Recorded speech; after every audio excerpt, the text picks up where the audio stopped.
Dans un premier temps, j'avais pour ambition de faire une vidéo qui traiterait de la place des femmes sur Internet, qui traiterait de la manière dont elles y sont perçues.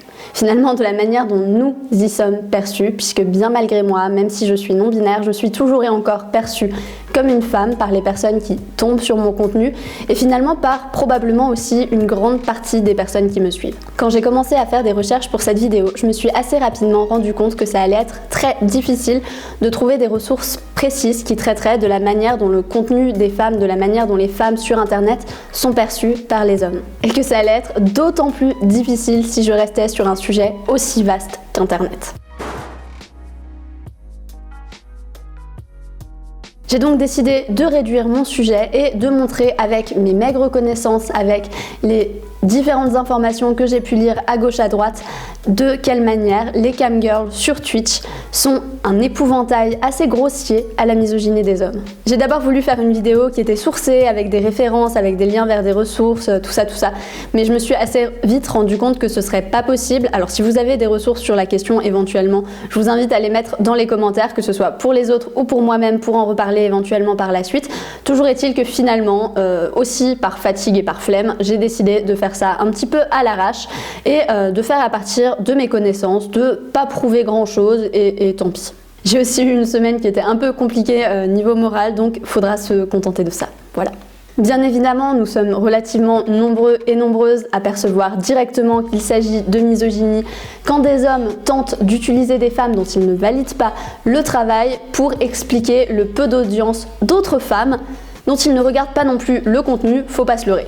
J'ai pas non plus la prétention de vous apprendre qu'il s'agit d'un levier classique pour tenter de masquer, pour tenter de dissimuler sa misogynie. J'ose espérer que les personnes qui regardent mon contenu en sont déjà conscients et conscientes, mais c'est un petit peu là-dessus qu'on va déblatérer aujourd'hui. Malgré tout, je pense que ce sujet va me permettre d'aller un petit peu explorer de manière constructive, j'espère, les inégalités de genre qui peuvent exister sur Twitch. L'idée, ça va être également à la fin de la vidéo de vous proposer certaines actions qui permettront d'aller vers toujours plus d'égalité. Cette vidéo, elle va donc se concentrer sur Twitch, mais concrètement, il y a plusieurs éléments, il y a plusieurs phénomènes qui se retrouvent sur tout un tas d'autres plateformes, notamment sur YouTube, qui, même si les formats sont un petit peu différents de sur Twitch, a quand même des dynamiques qui sont très similaires du point de vue de la perception des contenus selon le genre des créateurs et créatrices. Si l'on veut parler de la manière dont certains hommes vont se servir des camgirls comme épouvantail pour justifier le peu d'audience qu'ont les femmes sur la plateforme Twitch, je pense qu'il est nécessaire tout d'abord de passer par une tentative d'état des lieux de la place que peuvent avoir les femmes sur Twitch. Il va falloir dans un premier temps se rendre compte, il va falloir dans un premier temps montrer de quelle manière les hommes monopolisent tout l'espace sur cette plateforme. Il va y avoir beaucoup de répétitions du mot Twitch et du mot plateforme dans cette vidéo, je pense.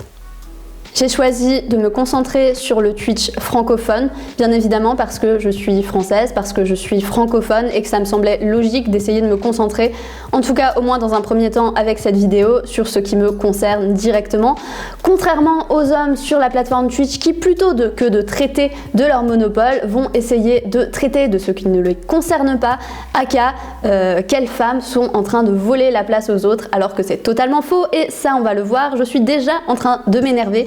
Je vous annonce un petit peu la couleur pour cette vidéo. Finalement, au-delà de monopoliser la plateforme via cet épouvantail de la camgirl, via cet épouvantail des camgirls, ils vont aussi tenter de proposer des justifications qui les arrangent totalement à leur monopole. Parce que, bien évidemment, ce n'est pas leur faute. Bien évidemment, ils ne sont pas responsables. Bien évidemment. Même si les sujets sont aujourd'hui de plus en plus variés, Twitch, c'est quand même à la base une plateforme de stream qui est tournée vers les jeux vidéo. Et les jeux vidéo, c'est un truc de mec ? Selon une étude de Superdata, qu'il est assez difficile de trouver sur internet, si ce n'est impossible.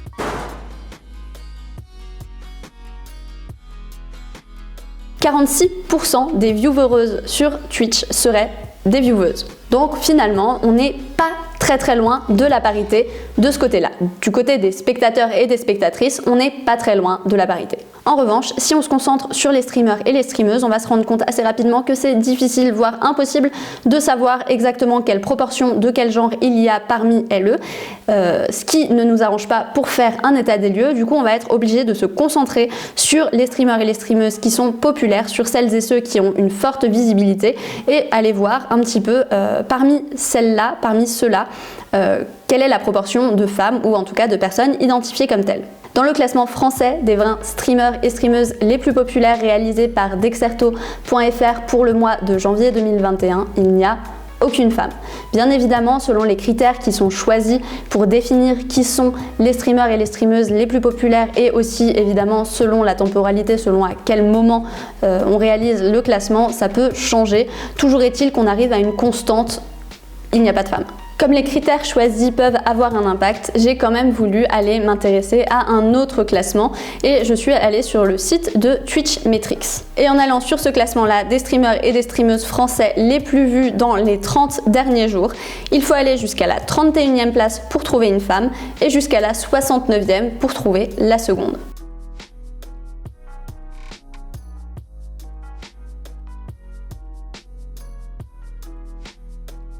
Je pense qu'on peut donc se mettre d'accord que si les femmes sont bel et bien présentes sur la plateforme Twitch, c'est de manière plus marquante en tant que spectatrice qu'en tant qu'actrice. Elles sont donc visiblement plus passives qu'actives, et je précise bien visiblement par rapport à leur visibilité parce que on sait, vous et moi le savons, les femmes streament.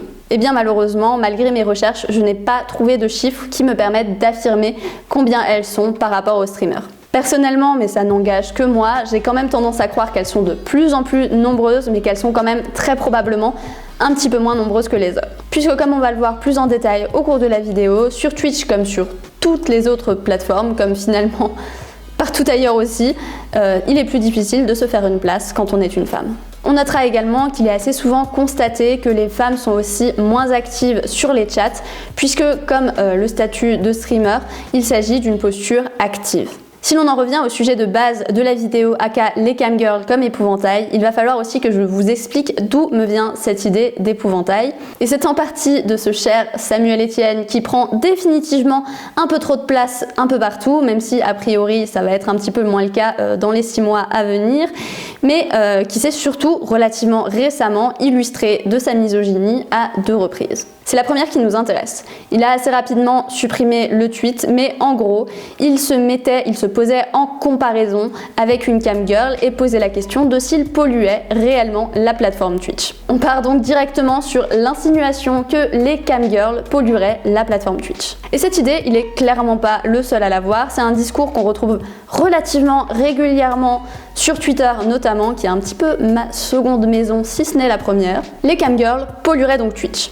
Et certains vont plus loin, affirmant que si les femmes ne trouvent pas d'audience, si les femmes ont peu de visibilité comme on l'a démontré plus haut sur Twitch, ce serait la faute des camgirls qui prennent tout l'espace disponible pour les femmes. On part donc sur une première absurdité puisque ça impliquerait qu'il existe un certain nombre, une certaine quantité de visibilité disponible sur les femmes et que si les camgirls raflent la mise, il n'y a plus rien pour les autres femmes. Ce qui est évidemment faux, on va donner plus d'arguments par la suite, mais déjà tout simplement parce que si on observe le classement du Twitch francophone, il n'y a pas de camgirl dans le haut du panier non plus, pas plus que d'autres femmes, et les premières femmes que l'on peut trouver dans ce classement, dans ces classements, ne sont pas non plus des camgirls. Cette idée, elle implique donc directement que l'audience disponible pour les femmes n'est pas la même que l'audience disponible pour les hommes. On est déjà sur une conception de la plateforme qui est totalement misogyne. Il y a pas mal d'idées sous-jacentes là-dessous. Elles sont toutes plutôt crades, mais on va quand même essayer d'en faire un catalogue non exhaustif. Déjà, on part direct sur une distinction entre les bonnes streameuses vs les mauvaises streameuses. Les mauvaises streameuses étant en l'occurrence les camgirls. Cette distinction, elle est donc clairement basée sur la quantité de tissu que portent les streameuses. C'est une distinction qui n'est d'ailleurs pas sans rappeler celle de la mère et de la putain qui a déjà servi au XXe siècle, au début du XXe siècle, à renvoyer les femmes dans le foyer si l'on en croit Silvia Federici. J'avoue, j'extrapole un peu, mais on est clairement sur un mécanisme relativement classique du patriarcat qui vise à séparer les bonnes femmes des mauvaises femmes selon ses propres critères, ce qui a pour effet de museler toutes les femmes, peu importe dans quelle catégorie elles se retrouvent. Dans un second temps, il y a l'idée que les hommes et les femmes ne pourraient pas toucher la même audience, ce qui implique par ricochet qu'il existerait un contenu pour les hommes et un contenu pour les femmes, ce qui est un symptôme direct des stéréotypes de genre imposés par le patriarcat. Même lorsqu'on parle de jeux vidéo ou lorsqu'on essaye de produire du contenu plutôt politique, c'est-à-dire des éléments qui sont plutôt considérés comme masculins, Selon ces stéréotypes de genre, le contenu des femmes semble ne pas être à la hauteur pour satisfaire les hommes. Ce qui n'est pas étonnant dans une société patriarcale où les femmes doivent en faire beaucoup plus que les hommes au risque de ne pas paraître compétentes. Mais ce qui implique aussi, dans bien des cas, l'idée que leur contenu aurait intrinsèquement quelque chose de féminin lorsqu'elles s'attaquent à des sujets dits masculins.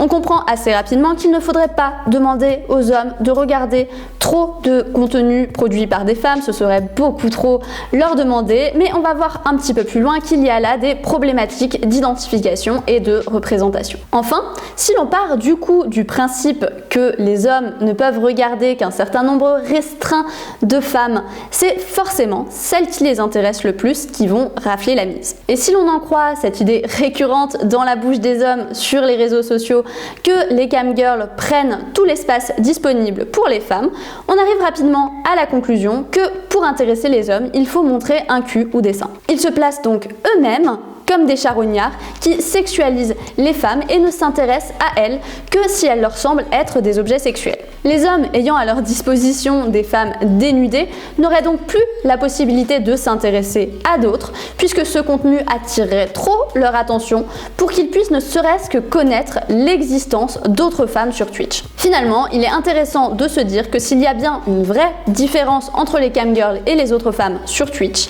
c'est le fait que les camgirls produisent du contenu qui leur est directement destiné, qui est directement destiné aux hommes. Ce qui est aussi d'ailleurs le cas de la majorité des hommes sur Twitch, mais ce qui n'est finalement pas le cas des streameuses qui s'adressent à un public plus large sans réelle distinction de genre. Il est bien évident que c'est donc les hommes qui donnent de la visibilité aux camgirls, c'est donc ceux qui se plaignent, ceux qui utilisent les camgirls comme épouvantail pour expliquer que les autres femmes n'aient pas une forte audience et une faible audience et peu de visibilité sur la plateforme Twitch, c'est eux qui se servent des camgirls pour justifier ça, mais c'est eux qui donnent de la visibilité aux camgirls. Ils se plaignent donc de quelque chose dont ils sont eux-mêmes responsables, mais bon, comme dans la société, c'est toujours la faute des femmes finalement, ça passe, et il y en a qui y croient.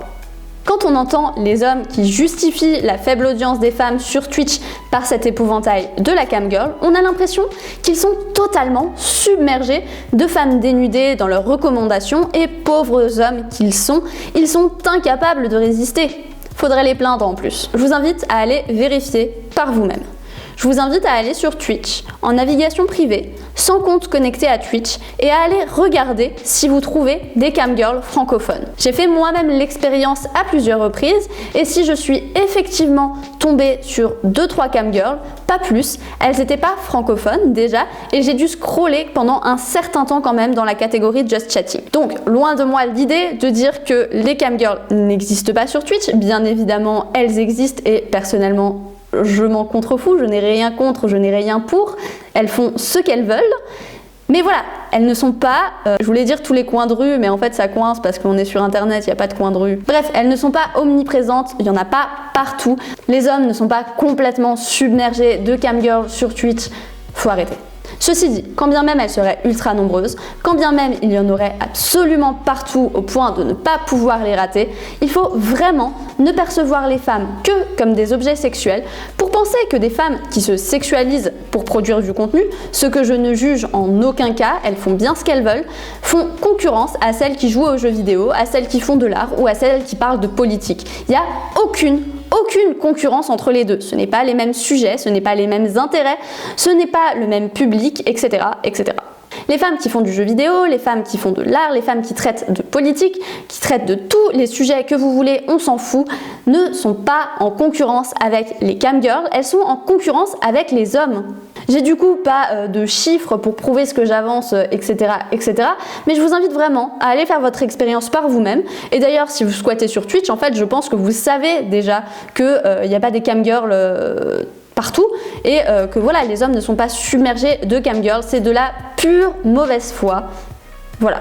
Donc si on élimine finalement cette espèce de fausse concurrence déloyale totalement inventée par les hommes entre les camgirls et les autres femmes sur Twitch, on peut enfin se pencher sur le vrai problème, sur là où se joue la différence d'audience, la différence de visibilité entre les femmes et les hommes sur Twitch. Et là, c'est évidemment une question d'accès qui se joue.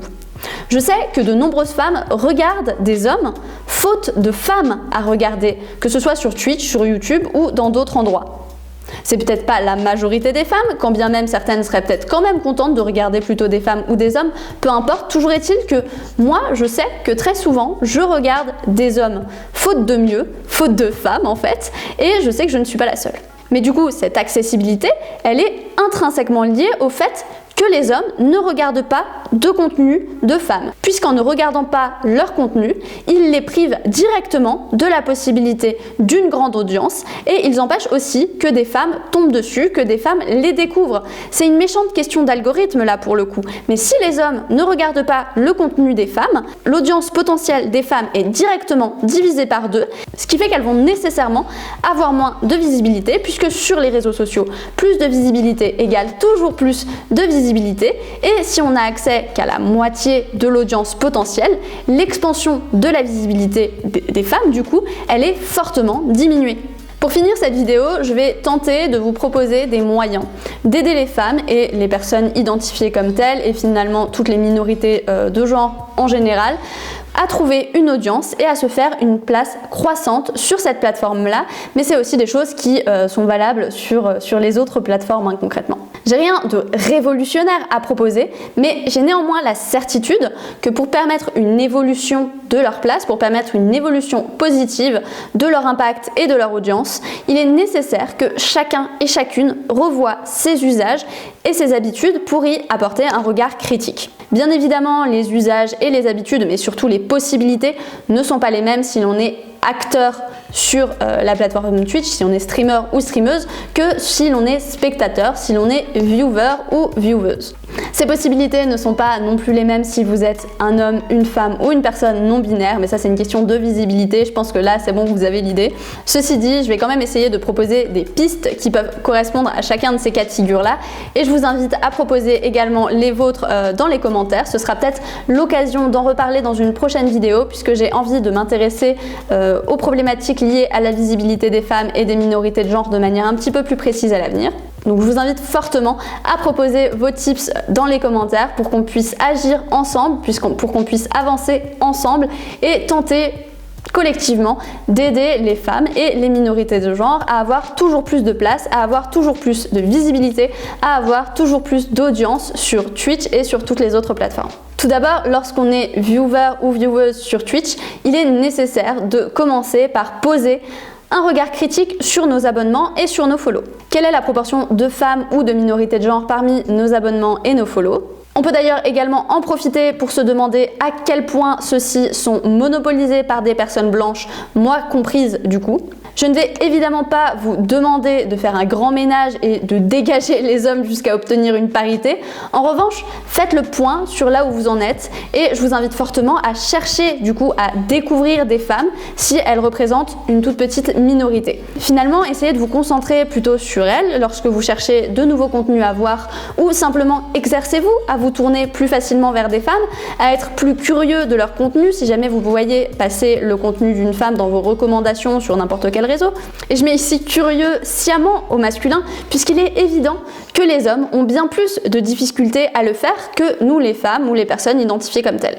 En tant que viewer et vieweuse, évidemment, notre impact individuel, il est assez mince. Mais c'est notre impact collectif qui va avoir de l'impact, du coup, en permettant petit à petit à plus de femmes ou de minorités de genre de gagner de l'audience. D'ailleurs, on va pas se mentir, il y a clairement plus de facilité à progresser aussi au niveau du contenu qu'on propose avec du soutien. Vous pouvez également parler d'elles autour de vous, que ce soit à vos proches avec qui vous partagez vos découvertes ou sur vos différents réseaux si vous les utilisez. Vous pouvez également vous poser la question quand vous partagez le contenu d'un homme, est-ce que j'ai récemment partagé celui d'une femme ? Certains, et encore une fois j'utilise le masculin sciemment, me diront que c'est injuste pour les hommes et qu'un contenu qualitatif trouvera son public sans qu'on se force à le partager à la place de celui d'un homme. Mais c'est totalement faux. C'est vraiment vraiment du foutage de gueule, c'est totalement faux. En réalité, tout ça, c'est des questions importantes et qui ont des implications qui sont très profondes. Nos modes d'identification et de représentation, ils sont construits socialement.